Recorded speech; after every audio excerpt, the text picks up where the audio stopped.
So this is the materials that we use for making the mandala. And so it consists of a top piece, which we'll save. What did you say? It's a top piece. Oh, top piece. And then there's the base, which is hollow underneath, but it goes this way. And so this is what I referred to as the plate previously, is the top part of this. And then there are 3 rings of different size that go together. And like so many other things in Buddhism, there are different ways of doing this. There's not just one fixed way of doing this. So the way that I'm going to show you is just one of those ways. So it can vary. And I have an instruction sheet here which gives me the pattern of how to do this. And so we start off with this, and in the beginning, we hold it in the left hand. And what we do is we take a little drop of water and put it in the center, and it's customarily what is referred to water with a little bit of saffron in it. And so it's imagined as purified water. And then we take the right hand, and in some cases we actually take a pinch. I'm using rice. You can use other kinds of objects as well to fill this, but most people use rice. Take just a small pinch of rice between get the right fingers here, the ring finger and the thumb, and hold that as you use the bottom of your hand, this pad of your hand down here at the bottom, to purify the plate. And we do that by reciting the Vajrasattva mantra. So as we go around first clockwise, Om Benza Sacha Samaya Manapalaya Benza Sacha Tenupa, and so forth, then we complete that process. And in some cases, then you do it again going counterclockwise.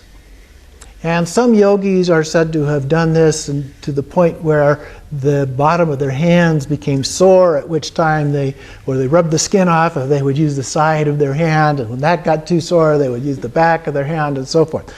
So the idea, though, is that by doing that, we do a purification of that. And the next thing we do then is the ground. We lay the ground. Remember, we're building up the universe here. And so we do the ground by dropping the kernels of rice that we have there on that. Now, symbolically, what we're going to do next is we're going to build a fence called the Vajra fence around the outside as a protection circle. And as you can maybe see, when you drop grains of rice on this, they don't tend to stay on very well, okay? So at this point, I'm going to set it down and go ahead and put on the first ring. And that then will hold everything in position. So then I can take a pinch of these, and around the outside edge, I can just drop some of these. That becomes symbolic of the Vajra fence now. Now, having done that, then we begin the process of actually building the entire mandala. And so we can take a fistful now of grains of rice, and we begin in the center with Mount Meru. And so we drop a small pile in the middle for Mount Meru, and then we move on from that to the 4 continents, starting first in the east. Now, east is always closest to you, or in front of you. Okay, so we start down at the bottom, what would be the bottom here, and so that's 1, and then we go clockwise around the second one, third one, and fourth one. So the 4 continents. And after that, there are 8 subcontinents, 2 on each side of those 4 continents. And so we do those, and we go first to the left side and then to the right side of each of the continents. So I do, that's 6, 7, 8, 9, 10, 11,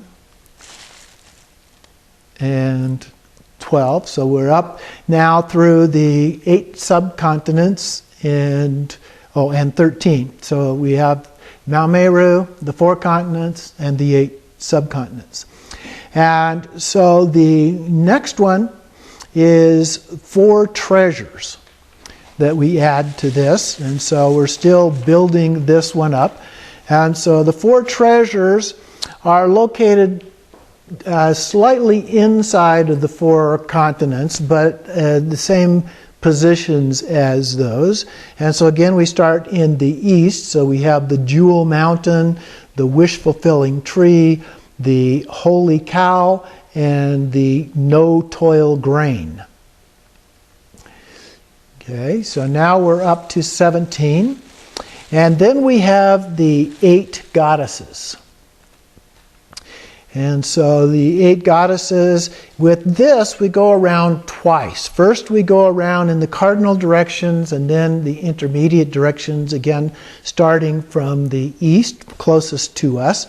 So we have the graceful goddesses, the garland goddesses, the song goddesses, the dance goddesses, and then going in between the flower goddesses, the incense goddesses, the radiant light goddesses, and the fragrant water goddesses. And so now we should be filled or pretty close to filled on this ring. If you need a little bit extra, you can just add that to fill in. And so then we add the next ring.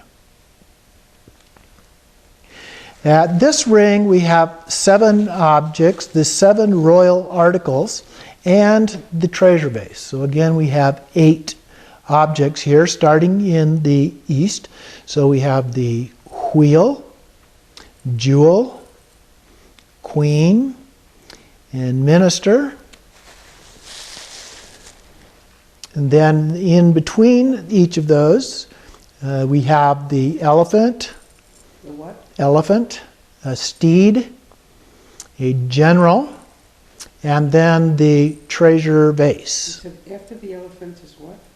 Steed. Seed? Steed, like a horse. Steed.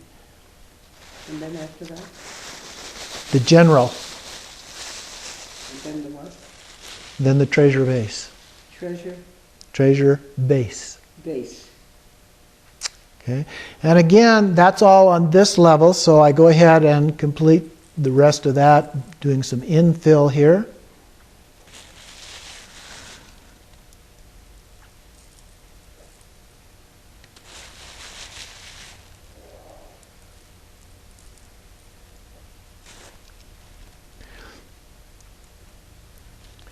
Then we lay the 3rd ring on top of that one.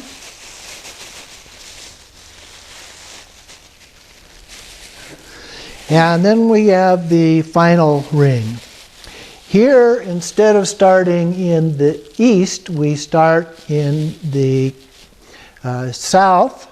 Here we have the sun, the moon. And then at the top, we have a banner. Banner. And then a parasol. And then we go ahead and complete it by infilling that. The parasol is on top of the... The parasol is in the east. Is what? In the east. Oh, east. Okay?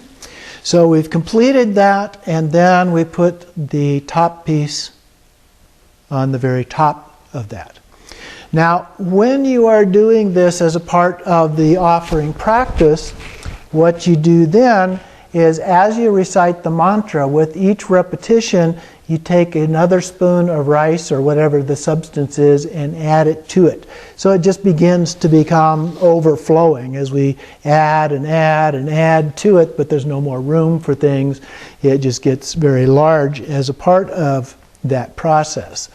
And that's the basic way that we do that and use it. Then if you take a break or wait until the next day before you start back up again. Then you always go back through building the complete mandala at the very beginning and go back through that process again. But then each mantra recitation subsequent to that you're counting, remember this is again one that's counted 100,000 times traditionally, then you just do that by adding additional rice.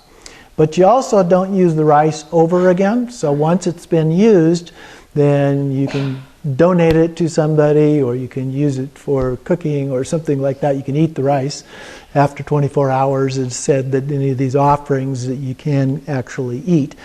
But so it can amount to a lot of material if you do that. Now, if you're using like semi-precious stones or something like that, you can use those over and over again as a part of that. Eat 'em. So there, yeah, eat them. So there are different ways of doing, but I just wanted to show you the basic construction of the 37-point mandala as a part of that, even though we're not going to be using that as a part of our own practice here.